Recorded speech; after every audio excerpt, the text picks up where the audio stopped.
Bom dia a todos e a todas. Espero que a conexão não caia e que vocês consigam me ouvir bem. Parabenizar o Ladislau pela apresentação. O Ladislau, inclusive, já citou o problema do desemprego, já mostrou brevemente a queda que houve, uma redução importante, fruto da dinâmica econômica entre 2004 e 2014 no Brasil, uma dinâmica virtuosa pela expansão da renda, da base da pirâmide social, da pirâmide da ocupação, essa expansão oriunda de políticas de renda, políticas de trabalho, fez uma dinamização da economia virtuosa que resultou, portanto, em uma expansão do emprego, especialmente do emprego formal, da ocupação formal, uma ampliação da proteção social para a chamada economia informal, por meio da inclusão do microempreendedor individual e das formas de proteção social para os trabalhadores autônomos por conta própria, o investimento e fortalecimento das bases e iniciativas de cooperativas, de economia solidária. Você já ouviu inúmeras inovações importantes nesse período. Nós estamos agora no meio de uma grave crise econômica, decorrente de uma gravíssima crise sanitária, decorrente de uma paralisia, de uma estagnação na nossa dinâmica econômica anterior à crise sanitária. A crise sanitária coloca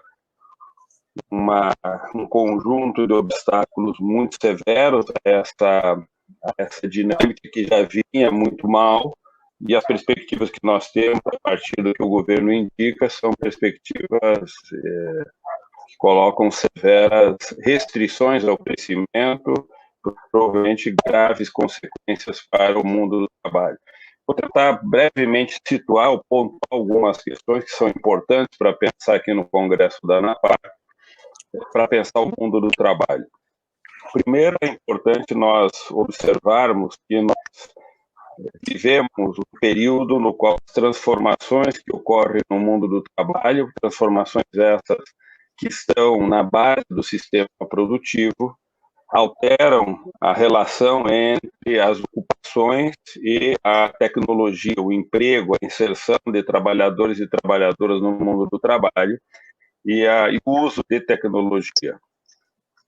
Até a terceira revolução industrial, nós observávamos a intensificação tecnológica, substituindo força de trabalho humana, ou seja, era o braço do trabalhador, da trabalhadora, que era substituído pela força de uma máquina, e aquela máquina substituindo dezenas ou centenas de trabalhadores e de trabalhadoras no processo produtivo. O que nós estamos observando agora é que não só a expansão do uso dessas máquinas no campo da substituição da força de trabalho continua acontecendo de maneira expansiva no sistema produtivo, especialmente industrial e também na agricultura, mas nós observamos uma mudança tecnológica importante.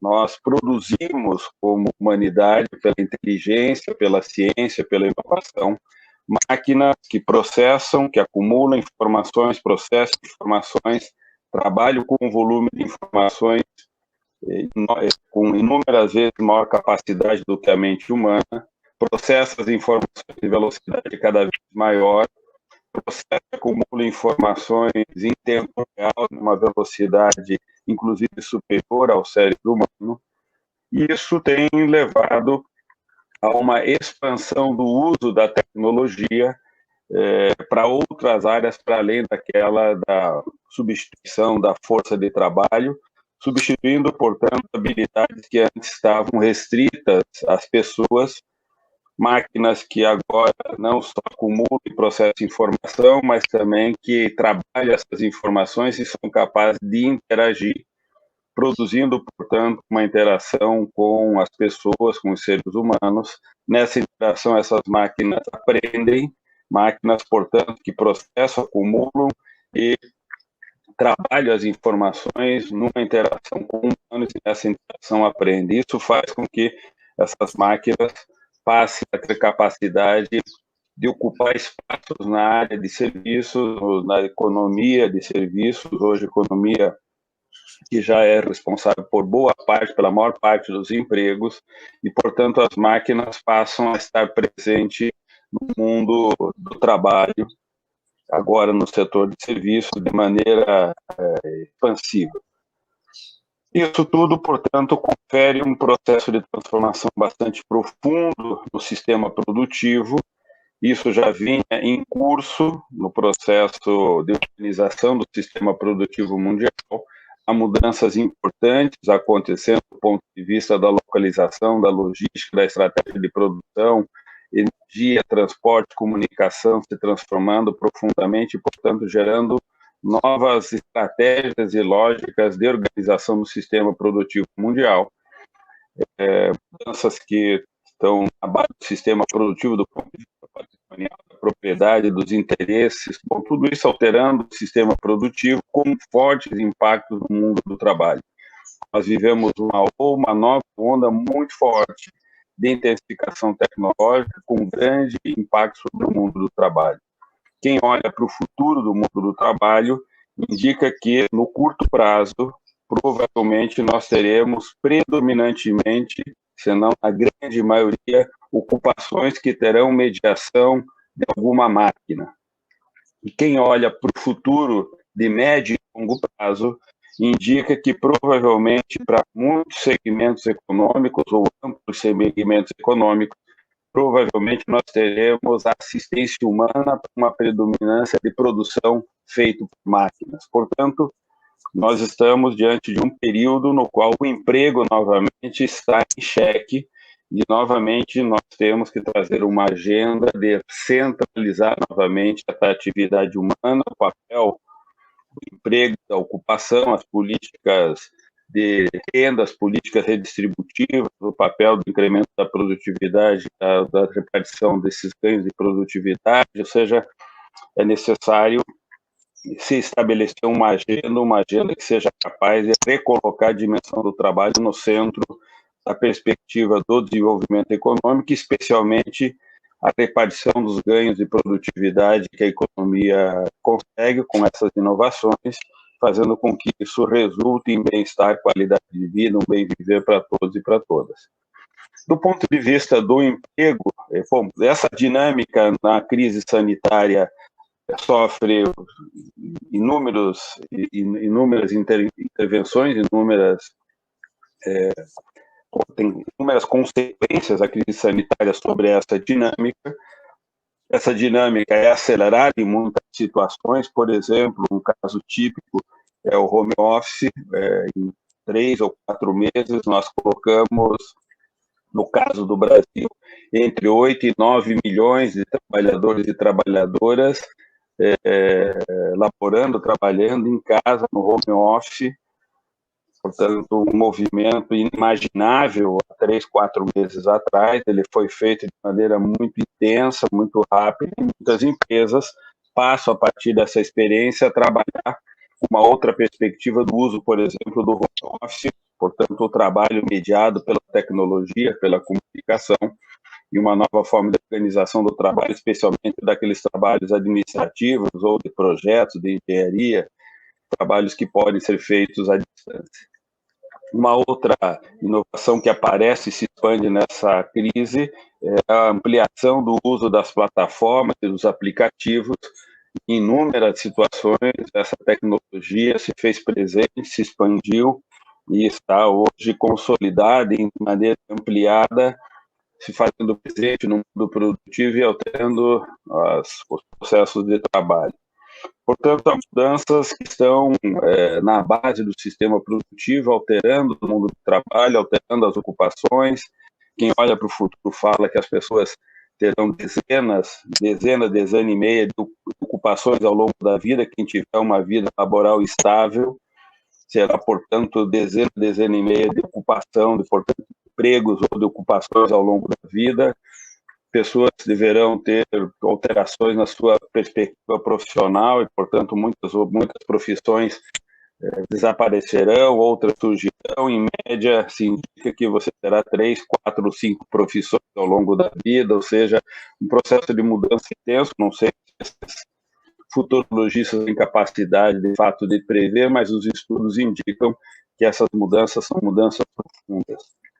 No caso do Brasil, além dos impactos dessas mudanças no sistema produtivo, esse impacto ocorre em uma economia que tem uma desigualdade estrutural do ponto de vista da produtividade, micro e pequenas empresas com uma defasagem de produtividade em relação às grandes, não se observa em países desenvolvidos, né, como os países da Europa ou como os Estados Unidos.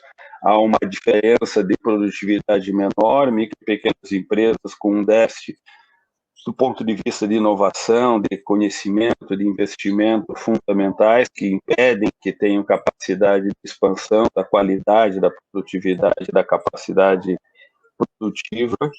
Isso gera uma desigualdade econômica monumental, isso tem um impacto estrutural no sistema produtivo e na estrutura das ocupações e do trabalho, uma economia com alta informalidade, portanto, com uma desproteção estrutural, empregos de baixíssima qualidade, mais da metade da força de trabalho ocupada na economia informal, com postos de trabalho formal também predominantemente de baixa remuneração, entre 1 e 2 salários mínimos. Nós temos aí mais de 2/3 das ocupações formais dos trabalhadores no setor privado com essa faixa de renda.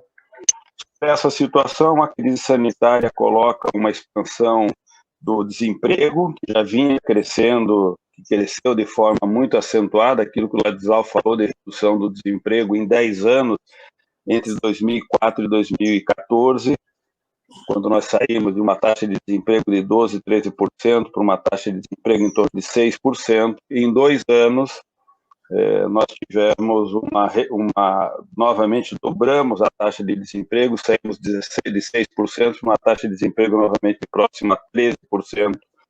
Entramos na crise sanitária com uma taxa de desemprego elevada, nessa perspectiva de uma taxa de desemprego em torno de 12%, 13%, no qual a redução que vinha acontecendo muito lentamente era predominantemente decorrente da geração de ocupações precárias. De cada 5 postos de trabalho, 4 postos de trabalho eram postos formais, informais, precários, portanto, predominantemente um posto de baixa qualidade. E na crise sanitária, a taxa de desemprego cresce, novamente volta a crescer lentamente, porque as pessoas não foram para o desemprego clássico, no qual, perdendo um posto de trabalho, elas continuavam no mercado de trabalho procurando emprego. Esse é o desemprego aberto clássico.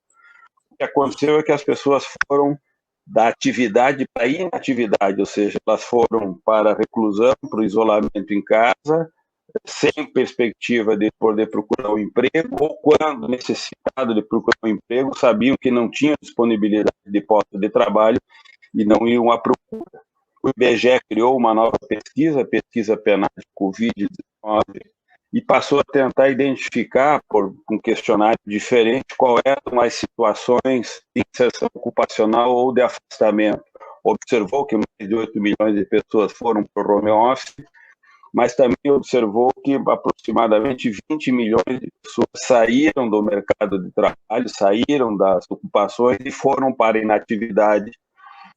E se nós somarmos o contingente de pessoas que hoje está desempregado, em torno de 13 milhões de pessoas, com mais o contingente de pessoas que está desalentada, portanto, que está fora do mercado de trabalho, mas que na estrutura do mercado de trabalho afirma a necessidade de ter um emprego.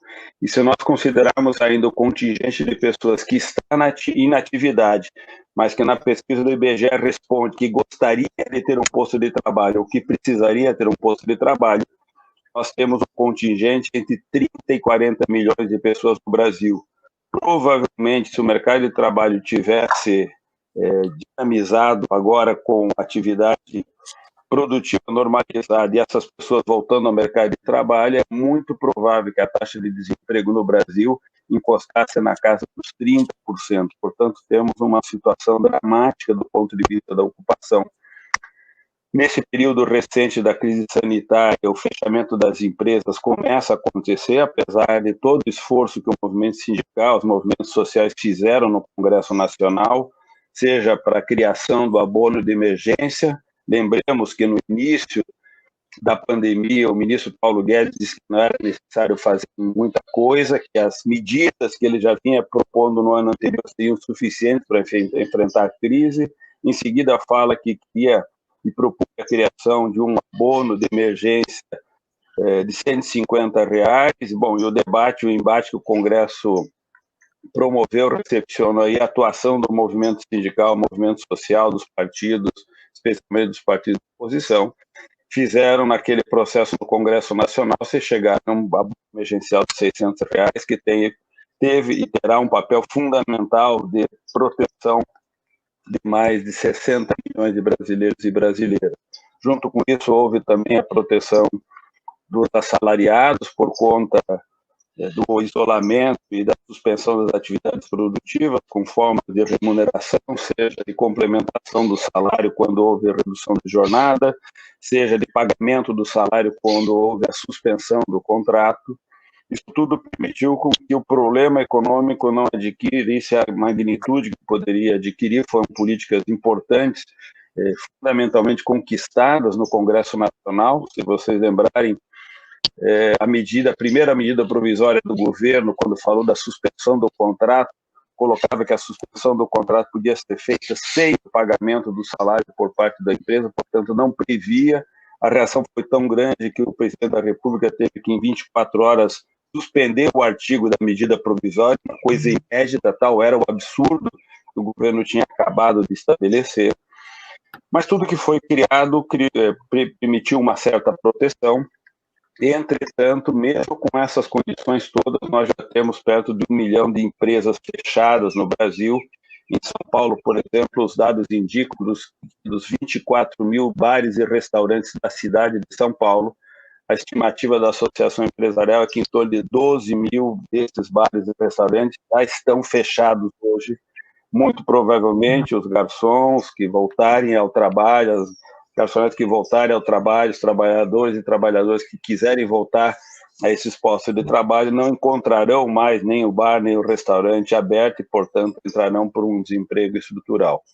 Nós temos, portanto, um problema grave de desemprego, um problema que vai se agravar, que já se agravou nessa crise, que tenderá a se agravar daqui para frente na medida em que as pessoas saem do isolamento, não encontrarão as empresas, muitas dessas empresas abertas, encontrarão empresas com uma capacidade ociosa enorme e encontrarão um mundo econômico com uma dificuldade estrutural. No caso do Brasil, estrutural pelo projeto que o governo tem de condução da economia brasileira.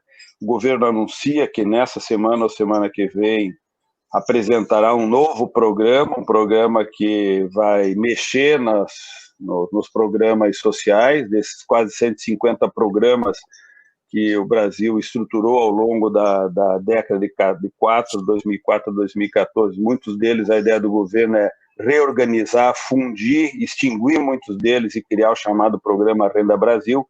Querem fazer algo novo, economizando em relação ao que tinha já de programas no momento anterior. E também propõe, provavelmente, a criação da chamada Carteira Verde Amarela, com mecanismos como o contrato por hora, ou seja, vão transformar de forma oficial a possibilidade de um trabalhador trabalhar ao longo do mês e ganhar menos do que um salário mínimo, porque esse trabalhador receberá o valor por hora. Se ele trabalhar 40 horas no mês, ele receberá 40 horas vezes a hora do salário mínimo, R$ 4,70. Portanto, receberá aí em torno de 150, 170 reais como salário mensal, e isso será admitido na Carteira Verde Amarela. São medidas que o governo se propõe a apresentar como políticas de trabalho visando a geração de postos de trabalho, incremento de emprego. Bom, o Ladislau já foi muito claro, nós temos a convicção, a certeza histórica dada pela evidência empírica das experiências de que a redução do custo do trabalho não gera emprego, a redução do custo do trabalho, na verdade, só favorece a capacidade de concentração de renda e riqueza, a precarização. não favorece a uma dinâmica econômica virtuosa de aumento da demanda pela capacidade de consumo das famílias. O que gera capacidade da economia de enfrentar essa dinâmica toda de crise é justamente uma dinâmica virtuosa orientada pela capacidade de investimento e o investimento inteligente, orientado para a infraestrutura econômica e social, voltado para o incremento dessa infraestrutura no território, nas comunidades, com capacidade de localização desse investimento, com capacidade da dinamização na comunidade, dos circuitos econômicos que geram incremento de produtividade, que geram melhoria na qualidade de vida, uma forma de viver melhor a partir dos investimentos econômicos que a comunidade faz, pela capacidade de conhecimento que a comunidade acumula, desenvolve, distribui de forma horizontal entre todos aqueles que compõem aquela comunidade. Essa dinâmica é que é capaz de dar sustentação a uma estratégia de desenvolvimento, capaz de gerar postos de trabalho, ocupação e capacidade de gerar uma dinâmica virtuosa de crescimento. Na agenda futura, considerando essa dinâmica da crise, considerando as mudanças tecnológicas que estão postas, nós deveremos ter o desafio, com isso eu quero concluir, o desafio de pensarmos uma agenda do mundo do trabalho, seja de uma agenda mais estrutural, do ponto de vista do que será a ocupação, a forma como ela ocorrerá, a forma como, por meio das políticas públicas do Estado e das ocupações, nós faremos uma distribuição da produtividade de toda a economia, de forma a ter uma capacidade distributiva, gerando bem-estar e qualidade de vida, mas também temos que ter uma agenda que seja capaz de estruturar a redução da jornada de trabalho, repensar a forma da proteção social do trabalho durante a vida laboral, pós-vida laboral como aposentadoria, reimaginar as formas de financiamento de todas essas políticas com uma estrutura tributária progressiva, uma estrutura tributária capaz de tributar renda e riqueza e redistribuir do ponto de vista da produção e da orientação e do investimento produtivo. Tudo isso se constitui numa agenda que precisará ser desenvolvida, precisará ser trabalhada, precisará ser criada do ponto de vista de imaginar novos mecanismos que sejam capazes de, usando a tecnologia, o conhecimento, o fortalecimento das instituições democráticas, criar mecanismos que sejam capazes de recolocar essa renda e essa riqueza a serviço de todos, de todas, e que essa reorganização seja capaz de gerar formas virtuosas de inserção produtiva, laboral, que todos possam estar ocupados em atividades que façam sentido e, principalmente, com a redução da jornada de trabalho, tenhamos todos mais tempo para os cuidados da família, os cuidados pessoais, o lazer, a cultura e uma qualidade de vida melhor. Ok. Muito obrigado, Clemente. Obrigado pelo tempo. Temos diversas perguntas aqui, eu vou ter que fazer escolhas de Sofia aqui, porque tem muitas perguntas aqui, o nosso tempo está bastante restrito. Mas vou começar com uma para o professor Ladislau Dalbor aqui, que veio da Caroline, lá de Porto Alegre. O senhor disse que a saúde também é água limpa. Como o senhor avalia o novo marco do saneamento, em especial no seu objetivo privatizante? Os fundos de pensão deverão investir nesse setor? E já deixo uma aqui para o Clemente, que veio do Jorge César, da Fundação Viva. Em 2010, a Anfip, em parceria com o DIEESE, implementou um projeto de observação e avaliação da produção informal individual através de polos, como Curitiba, Caruaru, dentre outros. Ele pede para você comentar esse projeto e como está isso. Vamos lá, professor, começa? Olha, esse negócio da água, a água já é chamada de ouro azul, tá? Comparando com o ouro negro, que é o petróleo. A água de qualidade é cada vez mais escassa. Quando você privatiza a água, eles gostam de vender a água. Agora, tratamento, esgoto, todo esse sistema de saneamento é custo para eles, tá? Basta ver, por exemplo, a Sabesp, né, que em grande parte privatizada, ele se interessa por gerar dividendos para os acionistas em Nova York. Então, nós temos um sistema em São Paulo em que nós perdemos 30% da água encanada, simplesmente porque não fazem a manutenção adequada. A água pertence ao conjunto de bens comuns, né? Tem um livro excelente, vocês podem pegar no meu blog, no Dicas de Leitura, de Elinor Ostrom.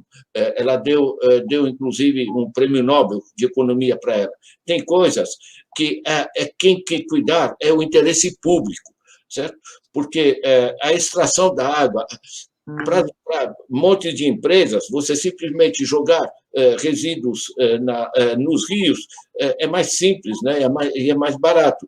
Isso aqui não funciona, tem que ter controle. Eu acompanho diversas experiências. Berlim, por exemplo, remunicipalizou a água. Paris remunicipalizou a água, inclusive hoje você pode nadar nos rios de Paris, no Sena. Eu nadei no Canal de Saint-Martin, que é um negócio, uma parte, eles fizeram um tipo de uma piscina fluvial, né, que você pode nadar. São coisas públicas, certo? Então, a privatização da água está sendo um desastre. Nós temos hoje mais de 200 de experiências de republicização, remunicipalização dos controles de água.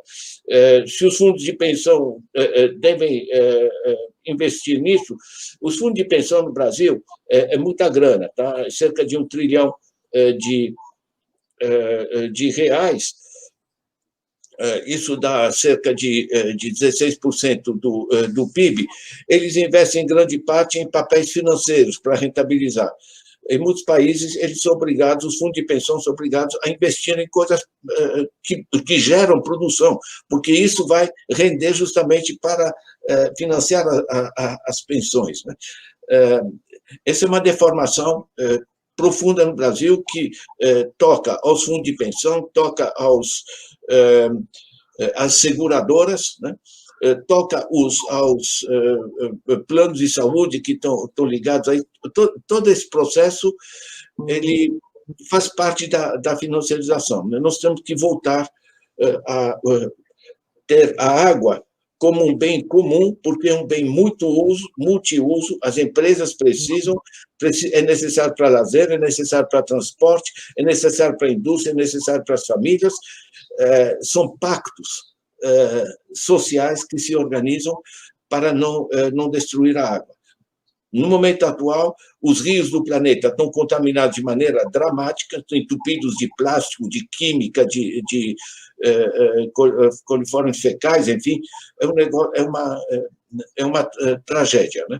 Nós vamos ter que ver a água, o saneamento, como bem público. E uma coisa muito importante: a água é o principal vetor, a água contaminada é o principal vetor de doenças. Se você investe em saneamento, cada real que você coloca em saneamento, são 4 reais que você deixa de gastar com doenças. Tem efeitos multiplicadores, né? Então, é muito interessante a gente aplicar o dinheiro nesses processos, por que não fundos de pensão fazerem parcerias com municípios que precisam de saneamento básico e entrar num tipo de acordo. O importante do fundo de pensão é que o dinheiro seja usado de maneira útil, não aplicação financeira, investimento. No Brasil, se confunde investimento e aplicação financeira. Eu passo no banco, eu tenho minha poupança, a moça me pergunta: professor, o que o senhor quer investir? Eu digo: meu amor, isso aqui não é investimento, tá? Eu posso até ganhar dinheiro se for esperto, ter as aplicações, mas não vai ter um par de sapato nem uma casa a mais no país. É só movimentação de sinais magnéticos, né? Não há milagre nesse processo, né? Então, na realidade, é investimento. Investimento é produção, é investir em saúde, em água limpa e todas essas coisas. Ok. Obrigado, professor. Excelente. O pessoal pediu para te avisar aqui que os pássaros aí no fundo estão fazendo um sucesso danado no chat aqui. Fazer uma visita aí. Estou querendo aglomerar. Estou aqui uma semana também reclusão aqui, pegando um pouquinho de sol. E como ouvia dos pássaros depois de 5 meses trancado no apartamento. Mas deixa eu dizer, o projeto que a gente fez, com apoio do BID, com apoio da Anfip, com apoio de vários ministérios na época, entre 2008, 2009 até 2014, foi um projeto de trabalhar em várias situações, em vários contextos específicos de alta informalidade, uma atuação no qual nós mobilizávamos os sindicatos, os empregadores, a classe empresarial e o poder público local para analisar aquela situação de informalidade e identificar mecanismos que pudessem superar e, portanto, gerar uma proteção social àqueles trabalhadores e trabalhadoras. O projeto foi muito bem sucedido, tivemos mais de uma dezena de situações trabalhadas em diferentes contextos, em diferentes setores, nas diferentes regiões do país. O projeto foi muito bem avaliado, se transformou em um projeto com o envolvimento de 8 ou 9 ministérios, com um comitê de gestão e de atuação para gerar políticas. Por exemplo, parte da política de proteção ao trabalho doméstico foi gerada a partir desse projeto. Bom, várias outras iniciativas na área da proteção dos trabalhadores e trabalhadoras em cooperativas tiveram resultados importantes, melhorando a proteção social desses trabalhadores e trabalhadoras. Infelizmente, com a mudança de governo, com o impeachment da presidenta Dilma, os novos governos, esse governo, inclusive, não tem nenhum interesse nesse tipo de trabalho. O trabalho entre os ministérios foi interrompido, o trabalho que o Diese mobilizava foi interrompido. O ataque ao movimento sindical e ao estrangulamento financeiro tirou recursos importantes, em alguns casos tirou 90% dos recursos que o sindicalismo tinha para fazer o trabalho sindical, e é evidente que não houve recurso para manter esse trabalho. O trabalho está todo documentado, a metodologia está disponível, ainda é um tempo recente, né? Ainda quando eu estava no Diese, houve um contato feito pelo governo do Ceará interessado em usar a metodologia. Na época, eu autorizei o uso da metodologia como diretor técnico ao governo do Ceará para que pudessem, usando essa metodologia que está aberta, disponível, atuar em relação à redução da informalidade. É uma metodologia bem interessante, foi premiada no âmbito do BID, o BID considerou naquele ano como um dos 5 projetos mais inovadores que eles financiaram em toda a América. A metodologia foi, inclusive, difundida em espanhol para outros países, e o BID tem também como uma metodologia que ele difunde, que é usar o diálogo social para criar políticas de redução da informalidade. Ok, obrigado, Clemente. Professor Dalbor, tem uma pergunta aqui do Walter San Martin, de São Paulo. Ele fala sobre o orçamento participativo, que foi uma iniciativa do governo democrático popular de Porto Alegre, e que tem uma semelhança com os exemplos de Alemanha e Califórnia que o senhor citou. Ele pergunta se isso poderia ser uma saída para nós aqui no Brasil. Olha, orçamento participativo, sem dúvida. Os exemplos que eu citei da China, da Alemanha, enfim, ou da Califórnia, são exemplos do que a gente chama de finanças de proximidade, ou seja, resgatar o controle do dinheiro, tanto o dinheiro público dos impostos como das poupanças, aproximaram da população que precisa dele. É uma base para a gente permitir um sistema que funcione. Nós somos hoje, basicamente, uma humanidade urbanizada. No Brasil, 86% da população mora em cidades, ou seja, cidade por cidade, você pode resgatar o dinheiro. Não se trata só de resgatar o dinheiro, se trata de em que você vai utilizá-lo. Né? Quando você aproxima o dinheiro da população, você pode orientar esses recursos em função das prioridades reais. Nós somos 5.570 municípios extremamente diversificados. Né? Então, a gente pode gerar ou saneamento básico, ou fazer arborização de bairro em regiões metropolitanas, ou fazer, enfim, o que for necessário.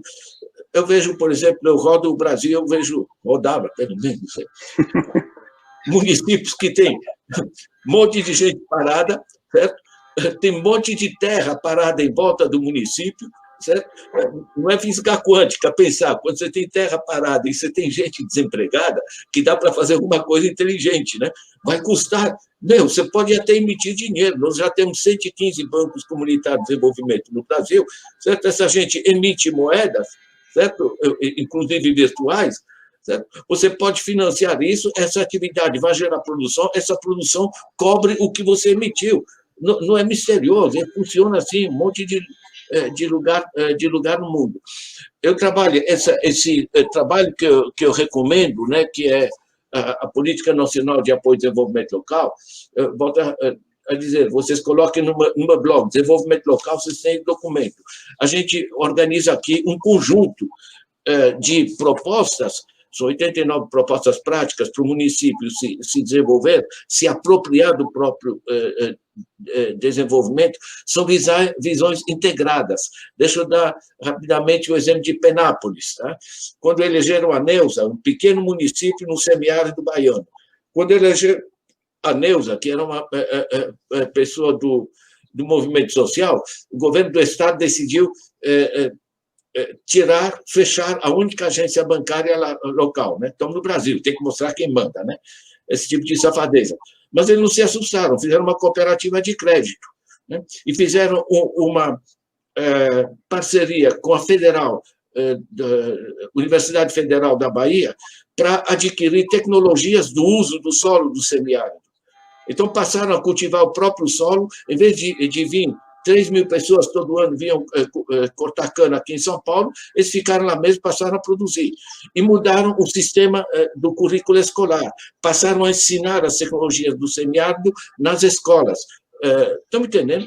Você recupera o dinheiro, com o dinheiro e conhecimento e apoio tecnológico, você muda o processo produtivo, você inclui isso no processo educacional.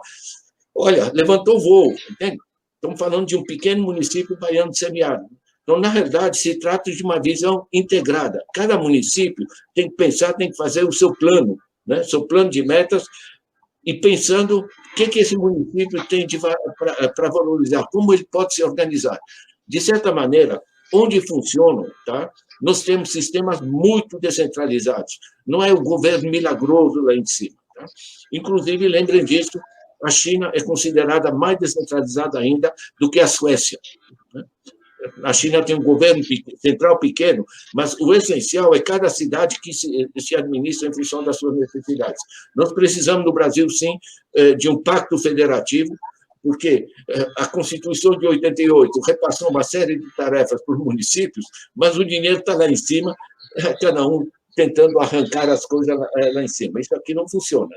Nós temos que repensar, o dinheiro tem que ir para onde estão as pessoas. Ok, professor, muito bom ouvi-lo, muito bom ver essas dicas aí, o pessoal está anotando essas dicas, é importante. Eu vou fazer mais uma pergunta para o Clemente, depois eu vou deixar uma pergunta para vocês dois, o pessoal da outra mesa já está me impressionando aqui, né? Nossa conversa está muito boa, mas, Clemente, tem uma pergunta aqui do Décio Lopes. Quais as perspectivas para os fundos de pensão à vista da fragilização das relações de emprego? Perguntinha fácil, básica. Olha, de fato, acho que no planejamento estratégico aqui da ANAPAR e dos fundos de pensão, olhar o futuro do trabalho é essencial especialmente considerando, no caso do contexto brasileiro, uma grave fragilização da base industrial, um processo de desindustrialização precoce, que não está acompanhado pelo incremento e a consolidação de um padrão de desenvolvimento tecnológico e capaz de um sistema produtivo robusto, com as qualidades que o Dalbor tanto enfatiza do ponto de vista do seu enraizamento nas comunidades. Isso tudo fragiliza a nossa base de desenvolvimento econômico, tem impactos severos sobre o mundo do trabalho, porque não é capaz de dinamizar um incremento de agregação de valor na estrutura produtiva compatível com uma qualificação dos postos de trabalho, seja do ponto de vista da qualidade nas condições, seja do ponto de vista da remuneração. e, portanto, a base do sistema dos fundos de pensão, que é os trabalhadores com renda, com capacidade de prover o financiamento de uma proteção laboral pós-vida laboral, está cada vez mais fragilizada. Creio que a tendência do nosso mercado de trabalho, dada a condição que aposta pela estratégia do governo presente, é de uma fragilização ainda maior, ou seja, nós teremos a expansão dos postos de trabalho precários, predominará na economia brasileira produção, geração de postos de trabalho extremamente precários, uma fragilização da base, portanto, dos setores médios da ocupação, o que era a base de expansão, inclusive, para a proteção laboral, a proteção previdenciária dos fundos de pensão. Então, há um problema estrutural a ser trabalhado. Evidente que os investimentos e a atuação, como o Dalbo destaca, ou outras iniciativas de proteção laboral são fundamentais. O debate no Congresso, as iniciativas são fundamentais para gerar algum tipo de proteção, evitar a desmobilização no sentido que está sendo promovida nesse momento no país, mas a perspectiva não é boa. Do ponto de vista da estruturação do mundo do trabalho, a perspectiva é de uma estruturação de postos de trabalho frágeis, de uma situação de expansão de postos precários, inseguros e, muito provavelmente, de uma dificuldade estrutural para se estabelecer, nesse contexto de desenvolvimento econômico, uma dinâmica virtuosa de qualificação dos postos de trabalho e de aumento da renda média dos trabalhadores. Então, é um período de muita diversidade, que vai ser preciso visão estratégica e escolhas que recoloquem, provavelmente, os fundos em perspectiva de um enfrentamento de médio e longo prazo que não será simples de ser enfrentado. E registrar que as centrais sindicais estão apoiando, trabalhando junto em torno desse debate da reforma tributária, com as propostas da reforma tributária solidária, agora com as propostas mais específicas que foram apresentadas de caráter de urgência. As centrais sindicais também estão priorizando a atuação na discussão do Congresso Nacional para a prorrogação do abono emergencial, e vamos preparar a intervenção para uma atuação para a formulação de uma política de renda básica, como o Dobro colocou. Acho que isso também está na agenda das centrais. Está na agenda também a preocupação com a questão do emprego e toda a atuação. Talvez a prioridade máxima das centrais sindicais agora será a atuação em relação à questão do emprego e todas as medidas, tratando com prefeitos, governadores, com os empresários, as políticas voltadas para a geração de empregos. Há uma última questão que eu queria colocar como elemento importante, é o esforço que nós temos que fazer, e no caso do fundo da ANAPAR, parte dele tem esse papel, de constituir espaços de diálogo social, portanto, de formulação de políticas no local, de desenvolvimento local, desenvolvimento regional, considerando essa potencial que o Dobro tanto destaca, portanto, mobilizar recursos, concentrado, orientado, com políticas, com projetos, que isso possa ser feito por meio de pactuações locais, portanto, por meio do diálogo social envolvendo a comunidade, o movimento sindical, os empresários, a formulação de projetos e estratégias de desenvolvimento são fundamentais, e, portanto, acho que uma das estratégias que os fundos têm que ter é justamente de reorientar os recursos para que, de fato, se façam investimentos e esses investimentos gerem um incremento dessa riqueza social, dessa riqueza coletiva que gera um modo bem de viver e que possa, portanto, acumular qualidade e bem-estar para todos. Queria agradecer o convite, o prazer de estar com o Dobro aqui nesse debate, ao Marcel que coordenou, e desejar à ANAPAR esse 21º Congresso sucesso. Os desafios são enormes, mas nós temos que continuar a luta, e a luta é longa, as tarefas são difíceis, mas nós, se estivermos juntos, teremos capacidade de superar. Sucesso, um bom trabalho, um bom debate.